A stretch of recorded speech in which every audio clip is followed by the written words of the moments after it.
Magandang hapon, Pilipinas at buong mundo. Naitay Kapuso, pahiram po ng 20 minutes ng inyong hapon. Ako po si Boy, and welcome to Fast Talk with Boy Abunda. Masayang hapon po ito. Sa lahat ng ating mga kasama sa Facebook at YouTube, maraming salamat. Sa lahat ng nakikinig po sa DZWB, welcome to the program. Masayang araw at masayang hapon. Masaya dahil masaya po ang ating panauhin. Isang kaibigan, isa sa pinakamahusay, isa sa pinakagwapong aktor sa Pilipinas. Naitay Kapuso, please welcome Anjo Iliana.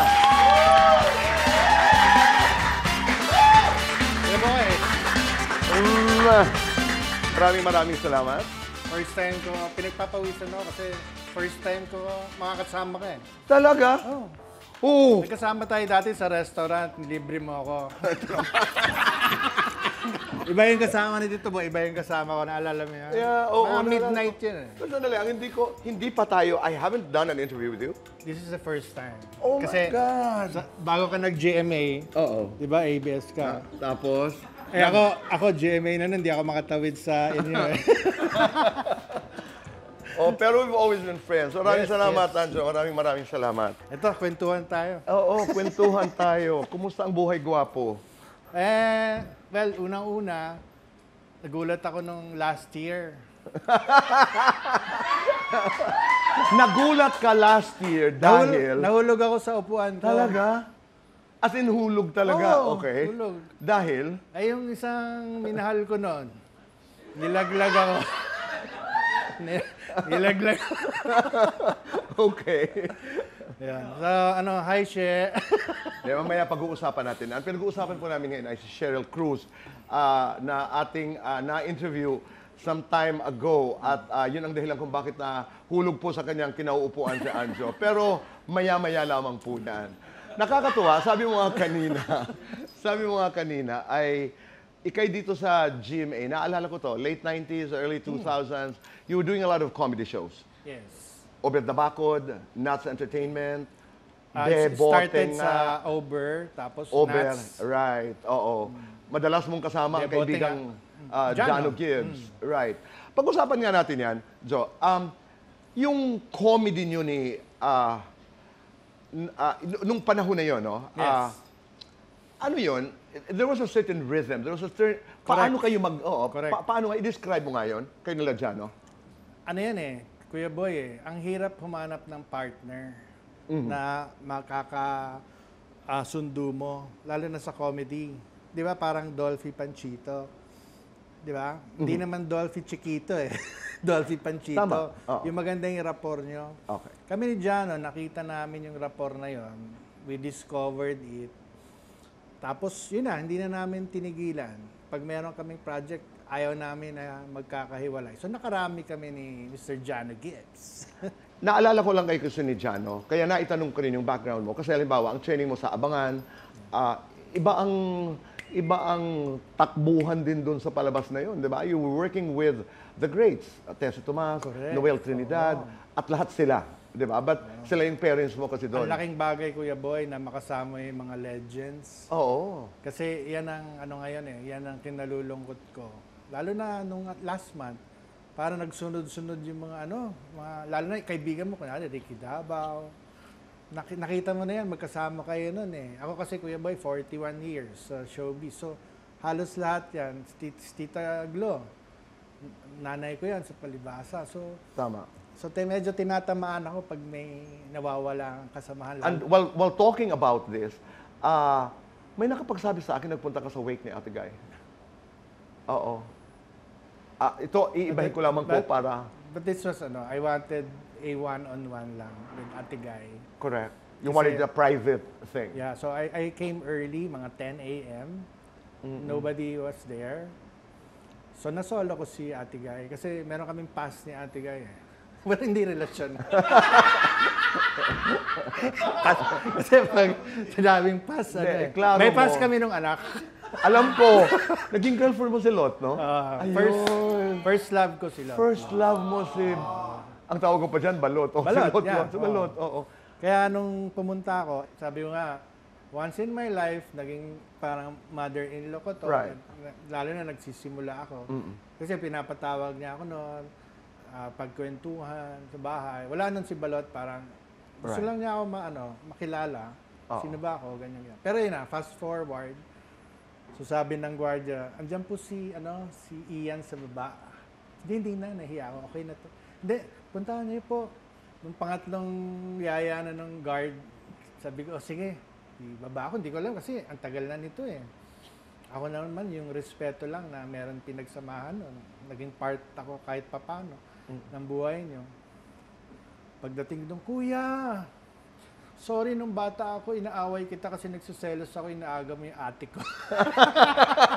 Mga ganon. Oo, hindi wala yun. Ako, nahihiya ako. Siyempre, nakikiramay lang naman ako kay La Honor, di ba? Oh, right. Ito na, sabi niya, tawagan ko si ate. From the guard, di ba? Hindi na. Okay na, Ian, okay na. Hindi. Sige na, please, para sa akin, kausapin mo si ate. Sige. Okay. Ito na, video call. Ate, may dito, bisita tayo. Sino? Pag gano'n na ng video call, sabi ni Balat, oh my God. Okay, and then? Tapos hindi ko na alam na sabi ko eh. Tapos ang sabi lang niya sa akin, naluha nga ako nun eh. Kasi sabi niya, alam ko naman darating ka. Oh. So di ba, parang kahit papano, kumbaga, kahit papano na-value na rin yung relasyon namin ng kahit matagal na. At naging bahagi ka ng buhay. Pero ikaw, kumusta ka naman sa buhay? Okay naman. How are you doing? Lalo na in the context of family, kumusta kayong magkakapatid? Okay naman. Polly, Ryan, Jom, you guys are okay? Okay naman. Ang problema namin is my mother. My mother is sick. So, nag-aano na siya ngayon. Dialysis. Okay. Which is hurting me every time I think about it. Kasi, alam mo, ang hirap sa isang anak. Lalo na ako, dahil panganay ako. So, parang si mami ko, parang kami yung, kami yung talagang sa pamilya. Kaming dalawa yung nag-uusap, kaming dalawa yung pag may problema. Hindi yung mga kapatid ko, kaming dalawa. Siya ang partner mo, katuwang mo. Yes. Especially that you were what? Ikaw ang panganay, and then I think you were a teenager when... No, my dad was paralyzed. Early. So I was only 15. 15. Ayan. And there was a time when he told me na pasensya ka. He was crying. Oh. Pasensya ka, anak. Pero ikaw ng padre di pamilya ng bahay. Being the eldest. Hindi ko siya maintindihan kasi syempre mataas ang tingin ko sa kanya eh. Hindi ko pa mag-gets yung sinasabi niya. Hindi ko maintindihan, Kuya Boy, yung sinasabi niya, ikaw ng padre de pamilya. Paglabas ko ng kwarto, inisip ko, saka ko lang naisip. Sabi ko, oh no, sabi ko, parang sinasabi ni Daddy, give up na siya. Parang ikaw na ang magtrabaho para sa 4 mong kapatid pa. So, lang ako noon, as long as he was there, as long as my mom was there, parang okay lang sa akin lahat to eh. Kasi, naman ako noon eh, sumasama-sama na ako kay Goma, nakailang pelikula na ako, pero hindi ako seryoso. Kasi nandiyan yung daddy ko eh. Baka siya yung, bumubuhay sa amin. But, it came to a point na kailangan ko na magseryoso. Dahil? Kasi sabi niya, ako na daw, ikaw na. Ako na yung magpapaaral, magpapakain itong bahay. Doon mo na intindihan yon. Oo, nung inisip ko, paglabas ko. Tapos, ang nga doon eh, magsiseryoso ako para mag-comedy pala. Di ba? Eh, nagdadrama na ako ng ilang pelikula noon eh. Pero, barkada lang ako ni Goma noon, sabit lang ako saan siya punta, sama lang ako saan siya. Parang si Dennis Padilla kay Randy Santiago ng araw. Ganun lang, sabit-sabit lang. Ganun lang ako kay Goma noon, sabit-sabit lang ako. But at that point, na-realize mo? Yeah, I talked to my manager. I talked to Douglas. Sabi ko, Dogs, kailangan ko na magseryoso kasi kinausap ako ng tatay ko. Ako na daw yung padre di pamilya. Right. During this time ba, kayong magkakapatid, hindi kailanman nag-overlap sa mga girlfriends, sa mga nililigawan? Meron. Meron? Itong gusto kong kausap. Eh. Hindi, kasi alam naman to ng public eh. Nakalimutan nyo lang. Okay. Papaalala ko lang. Sige nga. Di ba naging parang kami nun ni Aiko? Okay.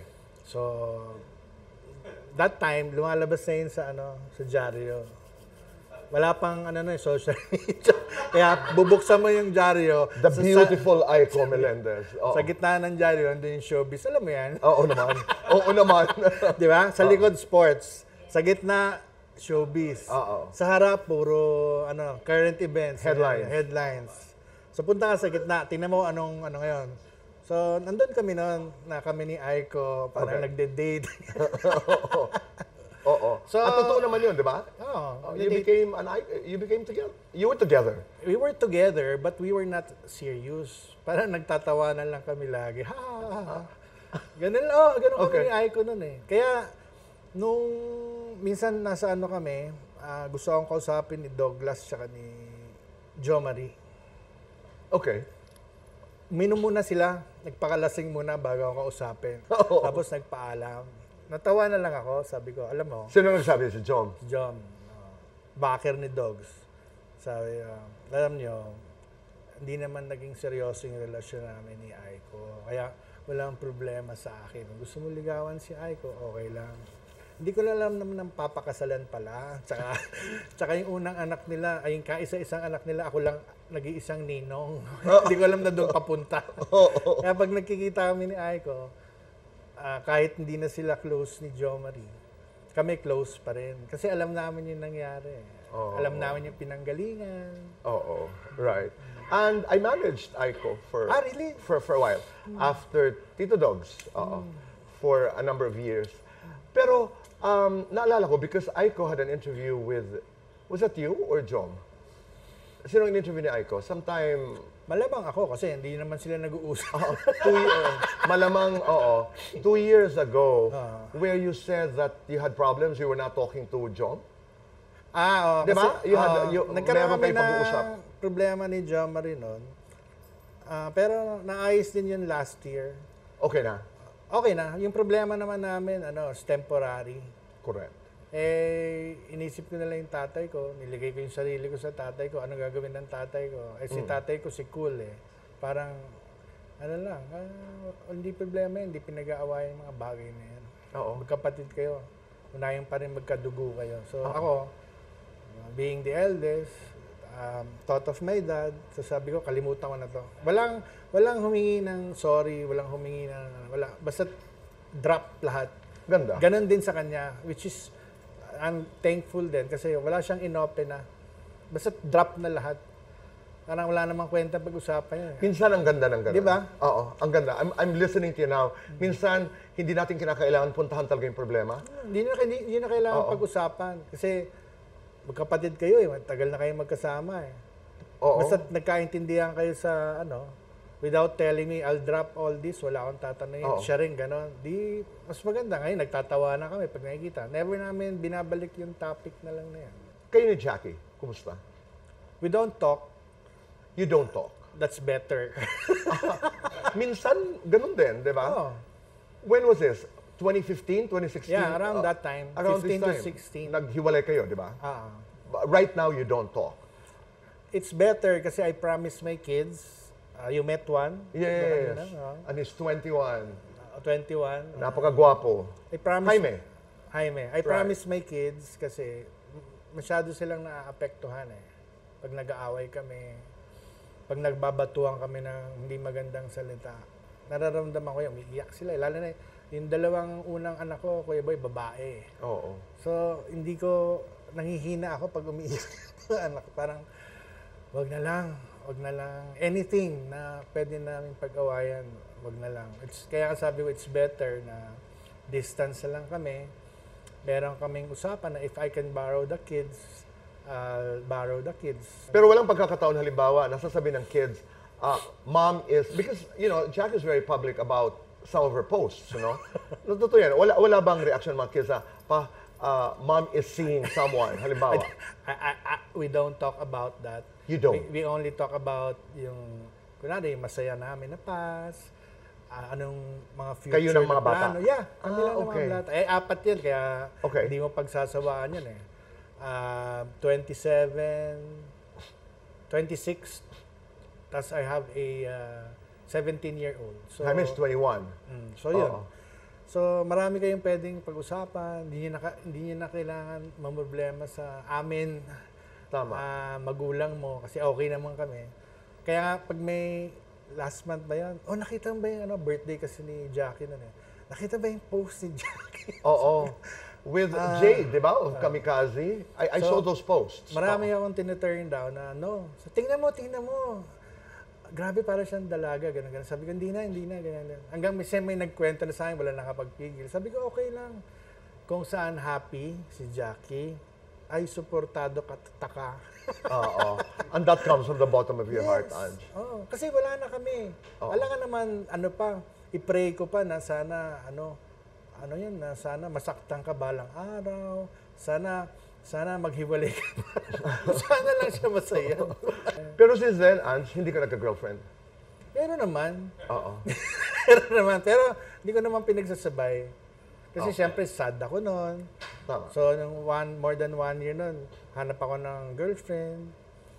Nung hiwalay kami ng 15, nagbalikan kami ni Cheryl. Mamaya natin pag-uusapan. Nagkabalikan kayo at doon nga ang kwento natin iikot. Pero ngayon, mag-fast talk muna tayo. Okay. Okay, 2 minutes to do this and our time begins now. Anjo, that's o nuts? Nuts. O betabakod, bebote nga. Over. Showbiz noon, showbiz ngayon. Showbiz noon. Showbiz politika. Pass. Mas matinik, si Jano o ikaw? Ano lang ako, mas discreet. Kasi yung sa kanya lagi nahuhuli. Mas sabulin, si Jo Marie o ikaw? Jo Marie. Artistang muntik mong maging girlfriend? Muntik. Pwede bang yung mabilis na kami, hindi kami tumagal? Tinatanong ko sino? Sino? Double A. Sino? Ami.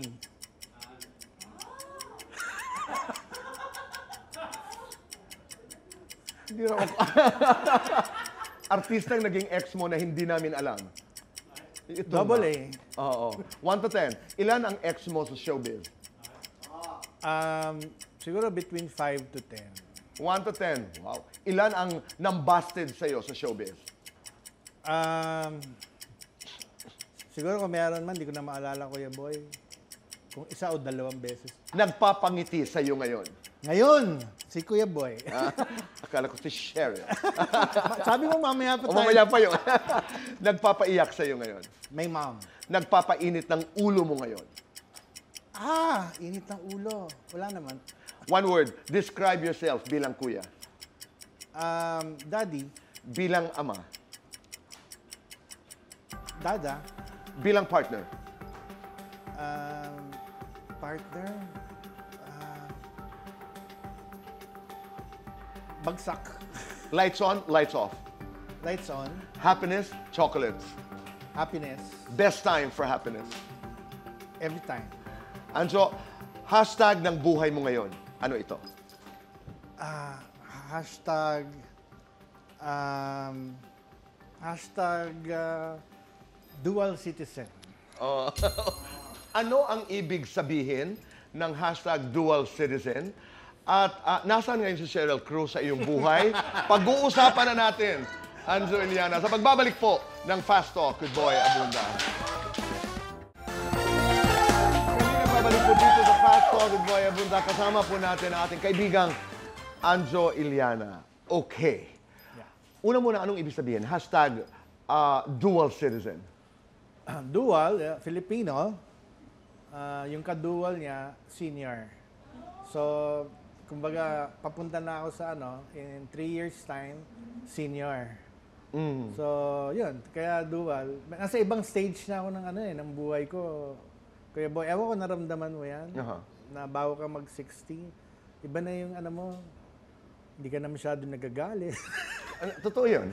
Hindi ka na masyadong, apektado ka pa rin. Lalo pag problema, magulang, ganyan. Oo naman. Pero, parang nag-mature ka Right. because of the experiences. Oo. And you care less and sometimes you care more.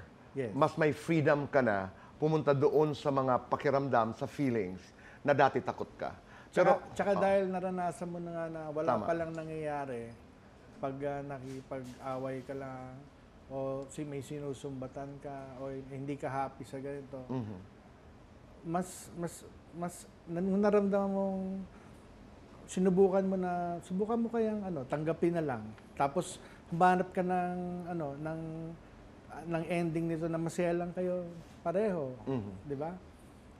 Malalaman mo na, ay, dati ko pa itong ginagawa. Tama ka. Okay, pag-uusapan natin si Cheryl. Ang naalala ko lamang, aside from the interview that I did, kung kailan munti ka mahulog sa kinauuan mo, ay nagkabalikan ba talaga kayo when you separated, di ba? I mean, 2015, 2016, nung wala na kayo ni Jackie, nagkabalikan kayo ni Cher, di ba? Yeah. And then, what happened? Sandali lang yon. But we were serious kasi, ka naman, baby ko yan si She noon eh. Oo. Tapos, yun nga, ano ba yung tanong mo? Yun, nagkabalikan kayo. It was serious because you contemplated, I mean, you thought of getting married? Serious because alam ko yung nangyari. 'Di ba? Niyaya ko na siyang pakasal noon. Okay. Then I broke up because natakot ako dun sa tito niya, si FPJ. I had to talk to him daw bago kami magkatuluyan. So nagkaroon ako ng cold feet. Sabi ko, baka bugbog. Ganun na yung isip ko noon. Kasi Siyempre. bata pa ako eh. First time ko magpapakasal. Sabi ko, takot ako. Hindi, yun yung sinabi niya, yung hinulog niya ang bomba ng interview. Totoo yun. Nabigla na lang ako nawala. Kasi yun ang rason. Parang hindi ko pa yata kaya. Parang nabibigla lang ako dun sa sinabi ko, pakasal na tayo. And also, it was tough. I mean, halimbawa, magpapaalam ka sa The King, at ipagpapaalam mo si Cheryl Cruz, pamangkin. Ang mami po ni She, si Rosemary Sonoro, Yes. was the sister of Tita Susan, para lamang sa mga bata. Sabi ko nga, naging magaan sa akin to kasi continuation lang to. Correct. Oo. Continuation eh. Sinabi mo na sa akin, kasi nung first time kami magkita, this was 10 years after the breakup. And she has a kid na parang 10 years old na rin siguro. First time na magkita sa eksena. So ako, akala ko, lahat na nangyari, tapos na yon. Yung eksena, may sasampalin ako. So nung rehearsal, pag ganun sa akin, ang lakas. As in, nilabas niya yung nilabas niya Yung lahat ng galit niya. Na 10 taon. So, ang lakas. Joe, wait. Rehearsals pa lang yun. Hindi, sorry, hindi pala rehearsal. Eksena na. Nag-rehearsal na, tapos yung Okay. take, iba. Sabi ko, galit ka ba? So, ganyan. Tapos, ito na. Sabi nung director daw, take 2. So, akala ko, di ba, hihinaan na niya, nilabas na niya eh. Yung take 2, kasing lakas pa rin. So, kinausap ko, may problema ba tayo? Sabi mo lang, pabiro. Na, Okay. Kasi nararamdaman ko, parang hinanakit ka pa sa akin. Okay. Minsan nangyari dati. Sabi niya, oo naman. Tapos yun na naintindihan ko na, oops, parang meron akong iniwan dati na talagang Na hindi maganda sa kanya. hindi maganda sa kanya, hindi maganda doon sa relasyon. Kasi all the relationships I had, ang tingin ko doon parang laro-laro lang, ganyan. Pag seryoso kayo, wala naman nangyayari. So yun, tinamaan ako doon, balikan kami. Sabi ko, sige, try natin. Kasi i-continue natin yung hinanakit mo dati. Para makabawi Kaya nga naman ako. nag-guest siya dito, nahulog ako sa upuan ko kasi sinabi niya yung totoo. Na, The one that got away. na yung kasal na hindi natuloy. Oo. Kaya nga, ang tanong ko nga, having said that, nangyari yan noon pa. Yes. Pero nung 2017, nung nagdesisyon kayo na, sige nga, subukan natin uli at ipagpatuloy natin yung ating iniwang relasyon, why didn't it work again? Hindi na. Because she found out na I was still living with my kids Oh. At isang bubong lang kami ng mama ng kids. So naiintindihan ko naman yun. Oo naman. Kasi sinabi ko naman sa kanya, we're not talking. I'm just there because Okay. nag-break kami, nandun na ako eh. So, ayokong iwanan yung mga bata. Gusto ko pa rin sila makasama. Hindi niya naintindihan yun. So sumalamang may part 3 to. May part 3 to. Last year lang nilabas yung bagong hinanakit niya eh, di ba? So malamang may part 3 to. Okay. Aabangan namin ang susunod na kabanata. Yun ang dahilan kung ba't kayo naghiwalay. At saka seryoso ha, posible ang lahat. Di ba? Oo, posible. Oo. Kasi unfinished business na naman eh. Na naman. Oo. Kaya pwede nga Ang kailangan lang, mag-antay tayo ng isang material kung saan meron ka na namang sampala na eksena. Oo. Hindi, tsaka kung unhappy ba siya or single siya. Depends, Kasi oo. narinig ko kasi, I think she has a relationship. Narinig ko lang naman. Pero, syempre, kung meron siyang relationship, tapos happy na siya doon, syempre, hindi na maghahanap ng trilogy. Okay na yung lang. Pero sa puso mo, masaya ka para sa kanya. Pag Kung masaya man siya. Lahat ng minahal ko, Kuya Boy, pag may narinig akong masaya sila sa sitwasyon nila, masaya ako para sa kanila. Right. Oo. But you're single now? Yes. Okay. For a long time. Oo. For a long time. Si Shea ang huli ko. This was 9 years ago. Right.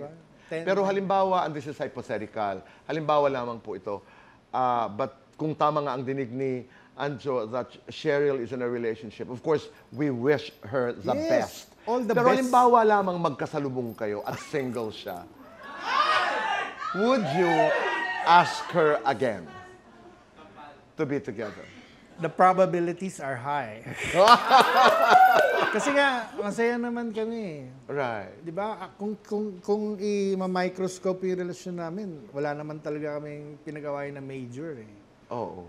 Nagkataon lang na yung sitwasyon, may ako, nag-cold feet ako dahil, kumbaga hindi ako sanay. Tama. Tapos nagbalikan kayo, nagka-part 2 nga eh, masaya rin kayo. Ayaw niya yung sitwasyon, sabi nga, naintindihan mo siya. Ako naman, naintindihan ko rin. Kaya nga sabi ko, hindi malayo to, baka sakali mag-part 3. Di ba? Who knows? I don't know if this is also in your family, pero naalala ko lang yung kwento ni Jom. Sila rin ni Abby, di ba? Nagkabalikan. Diba? Because they were together a long time ago. So, ibig sabihin nun, You don't know. ibig sabihin, yung breakup nila, parang nung panahon na una sila nag-break, ibig sabihin, may room pa for growth. Meron. Kasi kung wala nang room for growth, hindi na kayo nagbalikan. Oo. So meron kayong binalikan doon na pwede nyo palang buhayin. Tama. Aside from growth, ako naniniwala ako kung nakatadhana talaga, nakatadhana. Isa rin yan. Meron eh, di ba? Isa rin yan. Oo. Merong gano'n na paniniwala. Kaya halimbawa lamang nanonood si Cheryl, ano ang nais mong iparating sa kanya? Che, kung nanonood ka, unang-una, buisit ka. May mga bomba. May mga 30-year-old na bomba. World War II na bomba. Hindi, seriously, if you are happy right now, I'm very happy for you. Alam ko marami kang pinagdaanan din.